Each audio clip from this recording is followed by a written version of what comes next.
racism scandal. He says lives have been torn apart as a result of the allegations, as tonight the chief exec of Yorkshire Cricket Club resigns.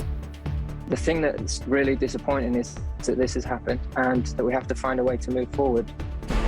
The worst it's ever been, and claims the NHS is on its knees, with almost 6 million patients waiting for routine surgery. The world's on life support. The UN's not mincing its words over the climate conference in Glasgow as the clock ticks on reaching a deal, and the nation falls silent to pay its respects on Armistice Day.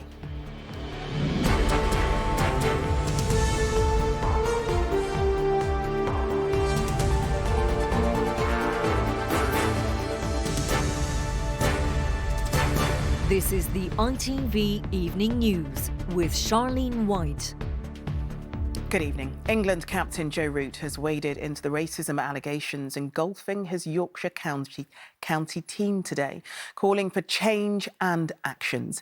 He also said he'd never personally witnessed any racist incidents. But the former Yorkshire player at the centre of the row, Azim Rafiq, said Root's response had left him incredibly hurt and disappointed. Tonight, the club's chief executive has become the latest to quit. From Headingley, here's our sports editor, Steve Scott. Yorkshire's biggest star, the England cricket captain, has finally confronted his club's darkest days. Ahead of the Ashes, Joe Root said events had fractured the game and torn lives apart, but insisted he'd never witnessed racism in his 12 years with the county. It's not a culture that you recognise over your time there.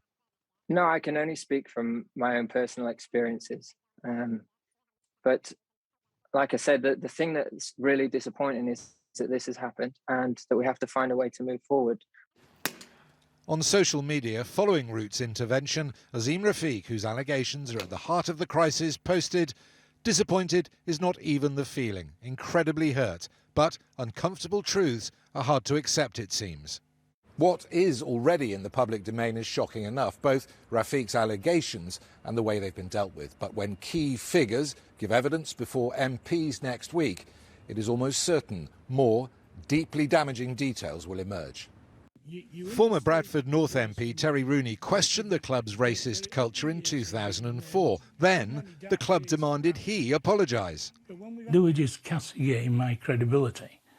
Said I'd only said it under parliamentary privilege for a headline, wanted to score some votes with Muslim voters, and that I should resign. Nobody actually addressed the issue.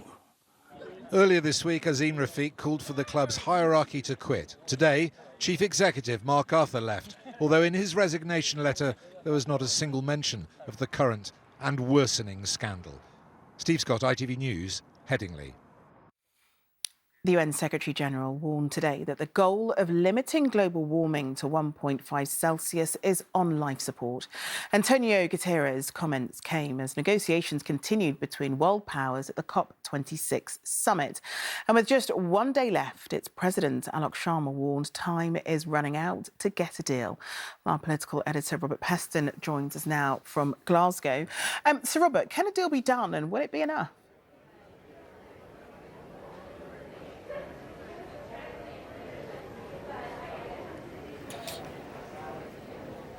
Oh, unfortunately, I don't think Robert's able to hear us just now. We'll see if we can get him a little bit later on in the programme. But moving on now. Supply chain shortages have put the brakes on the UK's economic recovery.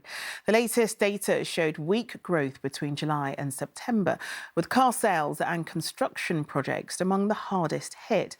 Speaking to ITV News, the Chancellor insisted the issues are global and the government is taking action. But as our economics editor Joel Hills reports, shortages of goods and staff are currently holding the economy back. Service. Howgan in London is one of 40 restaurants in the D&D group. It survived lockdown by taking on debt, which now needs repaying. There are plenty of bookings, but some sites are having to close on Mondays and Tuesdays because of a lack of staff. It is crazy because we've gone from famine to feast. It's just makes me want to cry that we're having to turn away business, particularly at Christmas, which is when you've got the month when, even if you've had a tough year the rest of the year, you can make some profits to, to keep your business in good financial health. The problem is widespread. This was London's West End on Monday night. Shortages of labour and goods are holding back the economic recovery. Growth in September was stronger than expected, but the Office for National Statistics says in July and August it was lower than previously thought. As a result, the economy grew by 1.3% during the summer, leaving it 2.1% smaller than it was before the pandemic began. Well, today's figures show that the economy is continuing to grow and we're on the right path. But we know there are global challenges ahead. That's why the budget set out a plan to build a stronger economy with support for working families at its heart. Supply chain disruption is everywhere, but labour shortages seem particularly acute in the UK. Why do you think that is?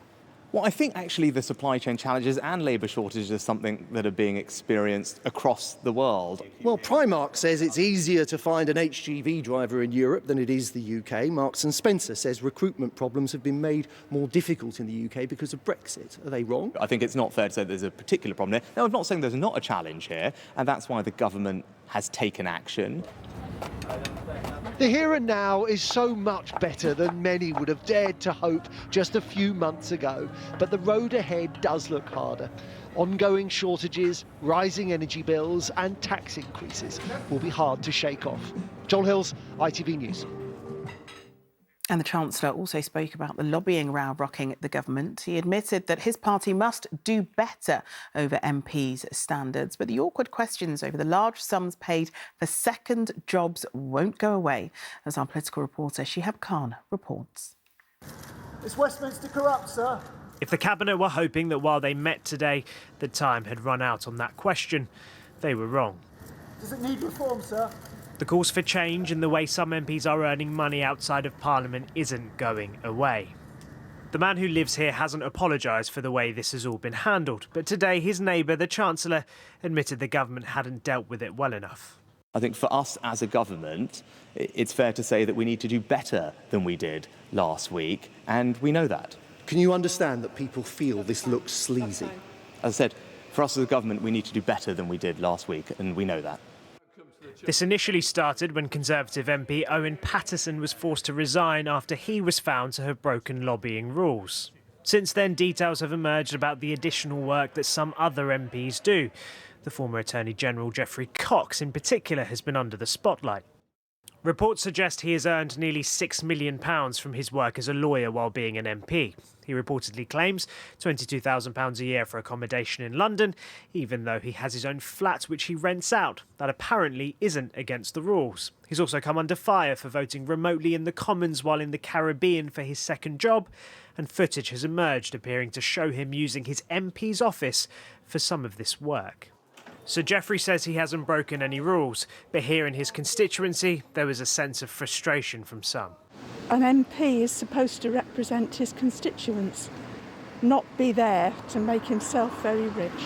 Should get the sack, shouldn't he, surely? They do a tough job in tough times. Some Tory MPs are concerned about the wider impact. Is there an element of now trust being broken with the public because of the way it's been handled? People have been quite rightly horrified. If MPs are spending too much of their time on outside interests, that doesn't look good. I mean, just speaking personally, I couldn't take 20 or 30 hours away in the week to work for outside interests. I've got a job to do.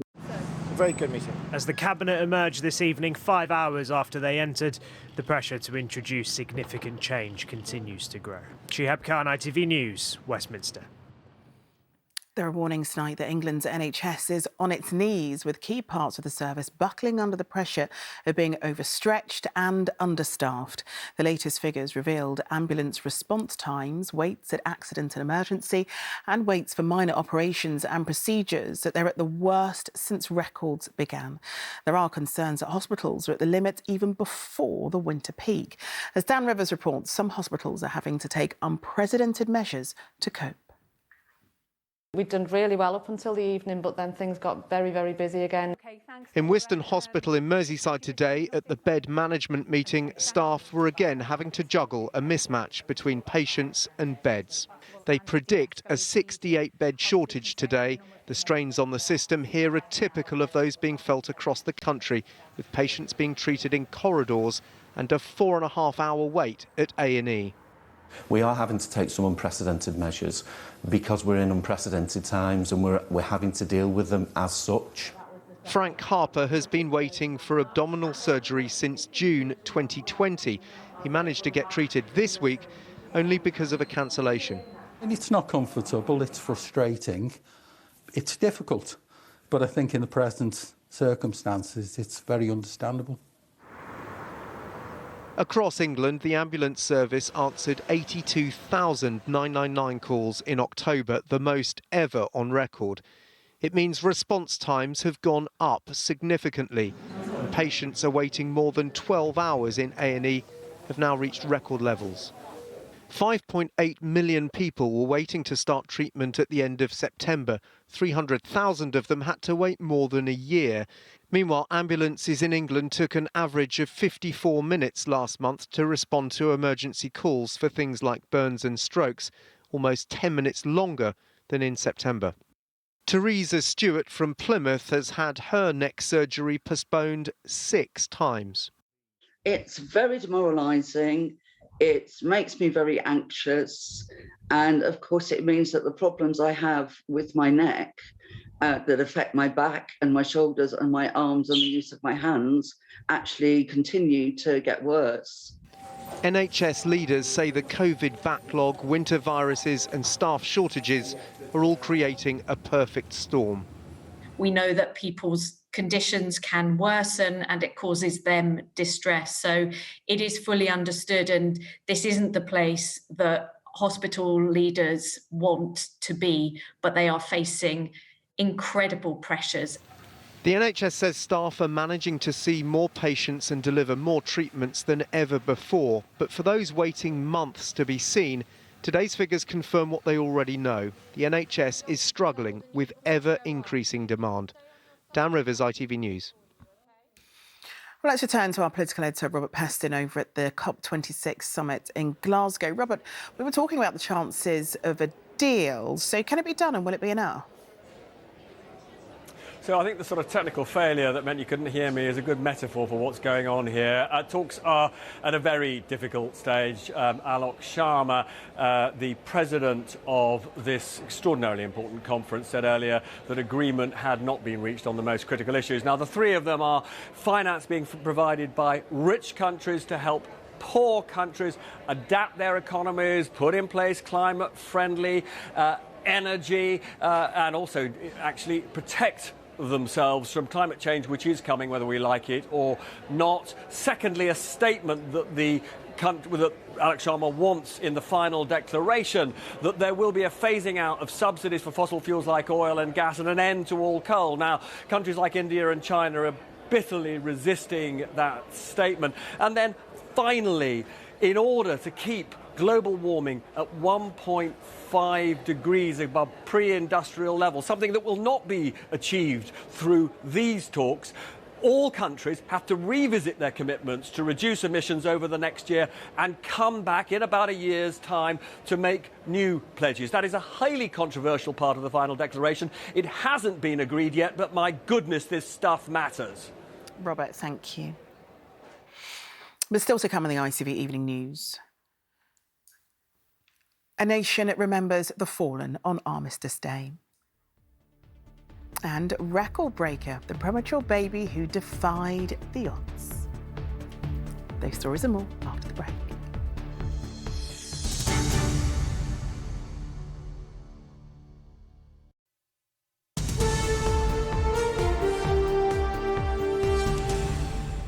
Welcome back. The Duchess of Cornwall followed in the footsteps of the late Duke of Edinburgh today, laying a wreath at the grave of the unknown warrior. Camilla marked the Armistice Day tradition at Westminster Abbey and met with dozens of military veterans. And as our royal editor Chris Shipp reports, it came as the country observed 2 minutes of silence on the anniversary of the end of the First World War. There were 70,000 crosses in the field of remembrance this year, symbols in the grass lawn in front of Westminster Abbey. It is the 93rd year this tradition has been marked. A member of the royal family always attends, this time the Duchess of Cornwall. And a place to pause as Big Ben struck 11 o'clock.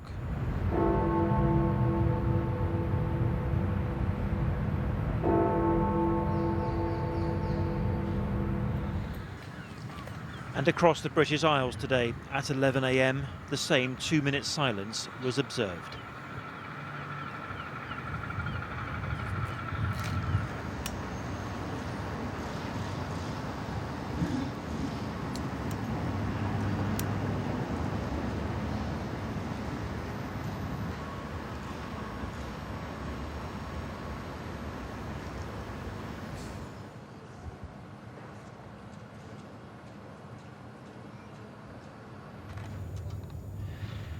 At the grave of the unknown warrior, Camilla laid flowers as Prince Philip had done before.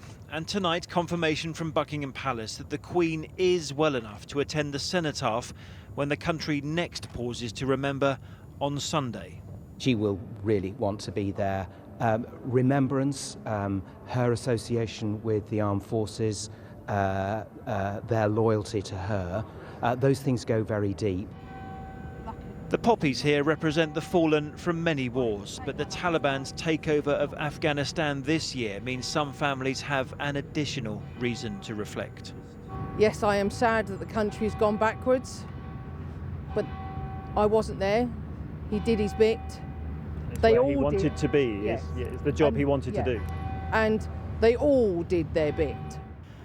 A reminder that conflict zones change, but remembering does not. Chris Shipp, ITV News, Westminster Abbey. And as Chris reported, this year's Remembrance Day has particular poignancy for the relatives of those who died in Afghanistan.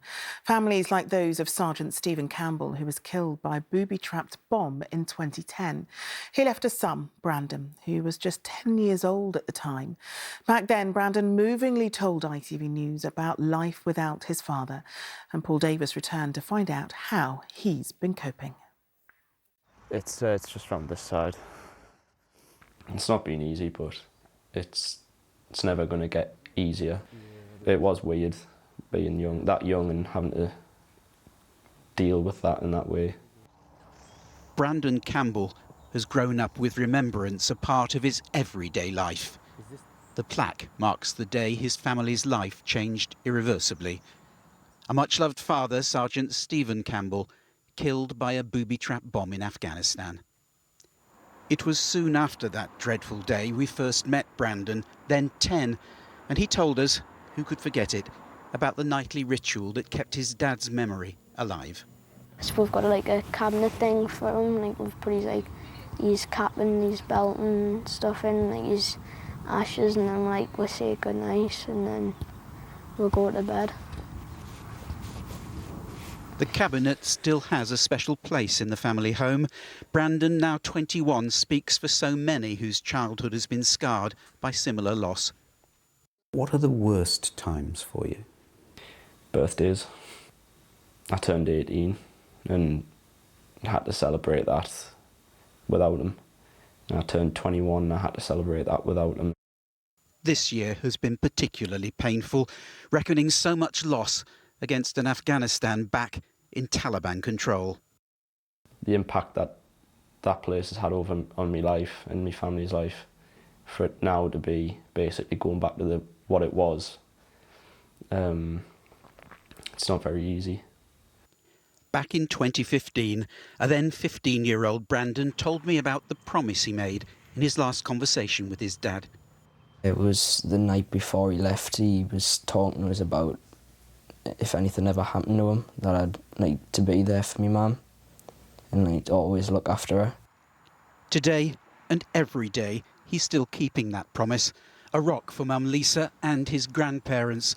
He's also just started a career with the County Durham Fire Service and as a paramedic, all the time hoping a missing dad would be proud. Obviously I go through my day-to-day life hoping that he's proud of us every moment of every day.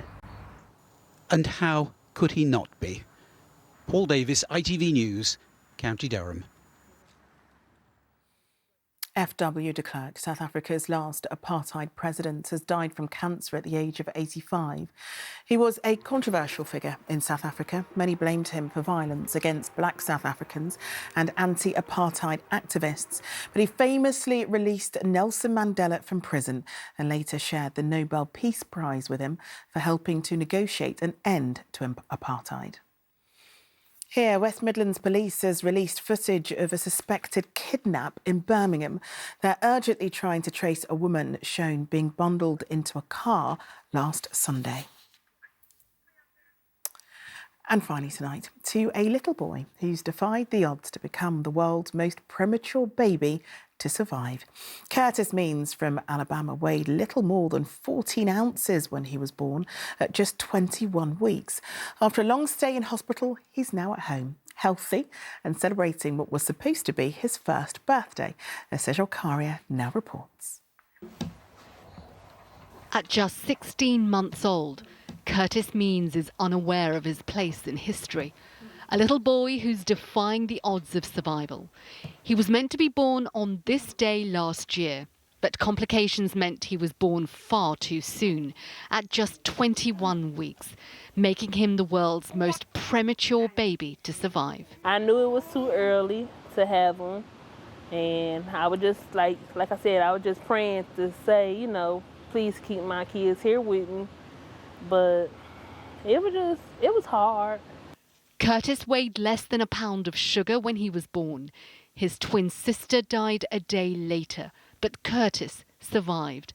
After 3 months, he was taken off a ventilator. After 9, he was discharged from hospital. And with the help of therapists, he learnt to use his mouth to eat. Survival at such a young gestational age has never happened before. So before he was born, his chances of survival would have been less than 1%. We were all in shock. We were all amazed. We were ready to take on this journey. And we just knew in our heart that this was the smallest baby we've seen and we were going to see him go home. Curtis still needs feeding tubes and supplemental oxygen, but doctors say he's in good health. It meant everything to us.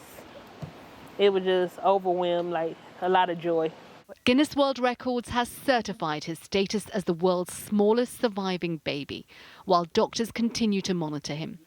They hope his progress will also help them in improving the care of premature babies around the world. Sejal Karia, ITV News. Oh, what a fighter he is. OK, that's it for now. Julie's here with your news at 10. But for me and the whole of the 6:30 team, enjoy your evening. Bye-bye.